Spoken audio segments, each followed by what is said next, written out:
Sepucuk senjata api laras panjang jenis AK-56 tanpa magazin diserahkan mantan anggota GAM ke Mapolres Aceh Tamiang. Senjata tersebut merupakan peninggalan masa konflik.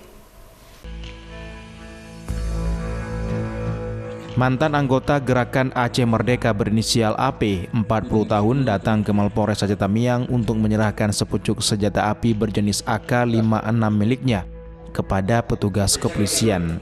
Senjata api jenis AK-56 ini sendiri diketahui merupakan sisa senjata yang sebelumnya digunakan pada masa konflik yang terjadi antara kelompok GAM dengan pemerintah RI.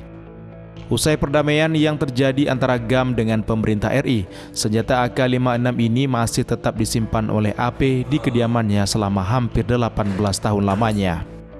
Konflik GAM dengan pemerintah RI sendiri berakhir pada tahun 2005 lalu dengan perjanjian yang salah satunya ialah memusnahkan seluruh senjata api milik anggota GAM yang ada.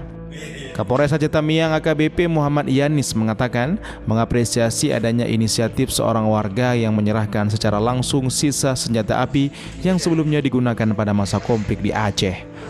Masyarakat semakin percaya dengan polisi dan masyarakat juga ingin wilayah ini wilayah terutama wilayah Aceh khususnya Tamiang menjadi wilayah yang aman.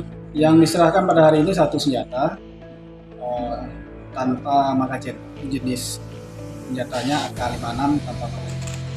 Sementara itu, saat ini senjata api jenis AK-56 yang diserahkan oleh mantan anggota GAM ini nantinya akan disimpan dalam gudang senjata yang ada di Polres Aceh Tamiang sebelum dilakukan pemusnahan.